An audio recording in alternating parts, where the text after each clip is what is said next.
Hey everybody, Ozark coming here. As you see here, the Republican House Committee is now meeting to talk about, not really do anything about, but talk about the crisis at the border. 5 million at least. That's just what we made contact with from all over the world, largely Central and South America. Um, that is replacing our founding population of the nation. And their solution is to again call American whites, again, those of us ethnically American people, who, even though they said that they're openly doing this, that this is their goal, that diversity is our strength, our being, their power. They're not lying about that. That's white supremacist and white nationalist. That is what they're saying.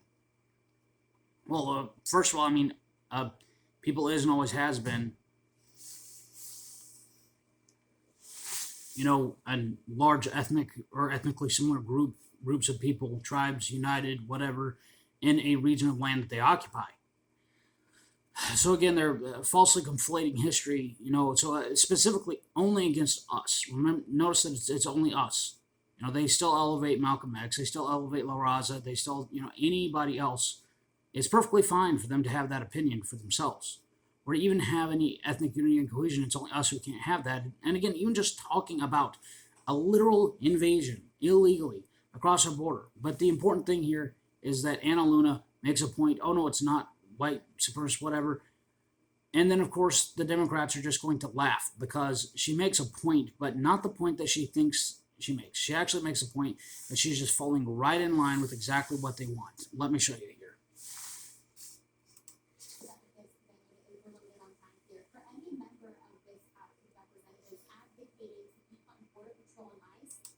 And I know that the audio is not good, so if you can go ahead and read the subtitles.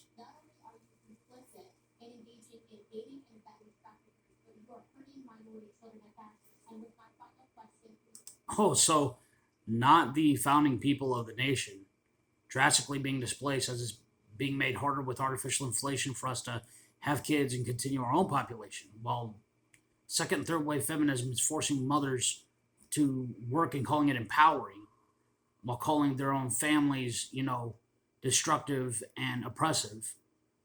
No address of that whatsoever. It's bad for them too. The Democrats are the real racist. Yeah, this is what she's going with. Again, making the point, but not what she thinks she makes. Yeah,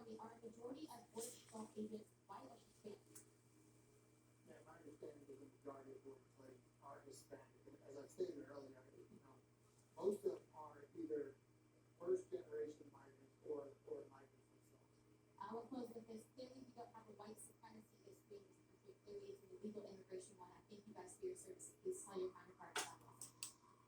So we'll prove that we're not racist by having the majority of the people violate their constitutional oaths when they came here similar way themselves, and they're helping their own people into the nation to replace the founding people. And we're going to do that to prove that we're not the racists, you're the racists. Yeah, that's the route that they're going.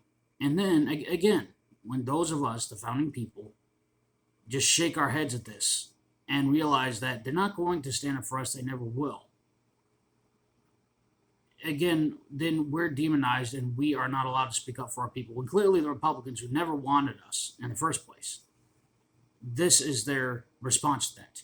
Well, we're still going to make it happen, but we're going to do it legally. And just in case anybody's wondering, here's Biden saying he was going to do it himself. Mayorkas, who's running DHS right now, is gleefully smiling up at him, literally looks giddy when Biden says this. So there's a second thing in that black box: an unrelenting stream of immigration, non-stop. Folks like me who were Caucasian of European descent, for the first time in 2017, will be in an absolute minority in the United States of America. Absolute minority. Fewer than 50% of the people in America, from then and on, will be white European stock. That's not a bad thing. That's a source of our strength. So I had it on 1.5 speed to speed it up, as you can see. Getting rid of the native population of the country, I mean native from the founding of this nation, who it was founded by and for, is the good thing. Is not only a good thing, but it's a source of our strength. Unrelenting stream of migration, which he invited and literally happened after he was, well, officially anyway, elected. So again, that is what we're dealing with. And then let's go ahead and take a look at another similar headline down here. As you can see, 9-year-old girl, even New York Post doesn't talk about this, a 9-year-old girl who, the demographics or whatever, she's white, beaten on by a black high school kid. And this has been happening constantly. It's been happening for decades now. Media ignores it, everybody ignores it. But it's been increasingly happening more and more and more. And this one is in high school doing this against a 9-year-old girl. And of course, no one calls it a hate crime. Every time it happens with this angle, and then when they've been doing this to Asians on the street, again, white people get blamed for that and called white supremacy. When Jewish people have been attacked on the street, those physical attacks have been drastically up. They said, and yet 94%. Again, look at that, 94% are non-white of the attackers. Again, they blame us. It's still blamed on white supremacy when the attackers are 10 times less than our percentage of the population. This happens all the time, and iHeartRadio actually installed a stock photo of a white kid doing the punching to make it look like it was a white kid that did it. Flat out ignoring what's going on here. Again, does race have to do with it? Yes, absolutely. When it's this consistent. And the so-called anti-racist policies, which is based in intersectionalism and cultural Marxism and Frankfurt School, which is in and of itself specifically anti-Western. Critical theory to oppose what they call traditional theory, in other words, traditional West. Since they couldn't overthrow us with violent Marxist revolution, they decided that they would do it through a cultural revolution. Sound familiar? Everything in the 60s, all tied in with feminism, everything all building up to this, creating this. And so-called anti-racist criminal justice reform, Soros-funded prosecutors letting go of criminals, specifically predominantly black criminals. And you notice again that language is very important. Notice they've stopped using the term minority because majority of kids in the U.S. under 18 actually aren't even white. Well, the working age population is already largely almost a minority. So minority, they've stopped saying that. They started saying marginalized. Why? Because those of us of European descent, in the diaspora, even in Europe itself and all that, only 8% of the population of the world's population. Again, yes, 8%. So instead, what they're saying is marginalized. And why do they say that? Marginalized, well, by whom? Well, by us, they say. So kids like this on the bus get to receive that kind of hate. With Biden saying the things he says, with our own government saying that white people are parasites. Yes, it's on the NIH website. Go ahead and look it up. If Google doesn't bury it, use DuckDuckGo and others. And again, this is what the so-called Republicans are doing. They're arguing that they're just going to do the exact same thing, but they're going to make sure it's legal. Again, we don't have any representation. Our own supposed billionaires and oligarchs are funding all these causes against us. The GOP is 100% useless.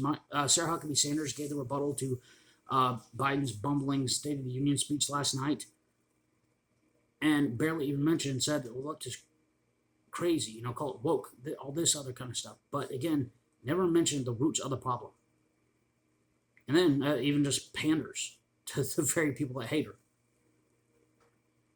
Because why? They're working on both sides. And then again, this is an important fact. She mentioned, Sanders in her speech last night, in her rebuttal, mentioned getting us involved in Iran. Jordan Peterson went to go work for the Daily Wire, and Ben Shapiro mentioned getting us involved in Iran. Well, certainly not for our own interests. So the left is plummeting us toward World War III in Ukraine and also by ignoring China. And the right is plummeting us toward World War III by trying to get us involved in Iran, the so-called right. Neocon and neolib, two sides of the same coin.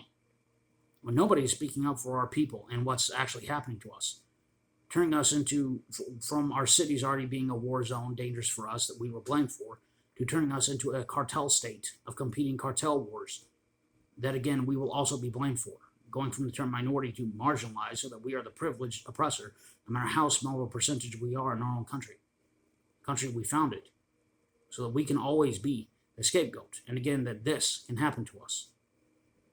Paulina Luna made a point, but not the point she thought she was making. This is Ozark Tillman. Have a good one.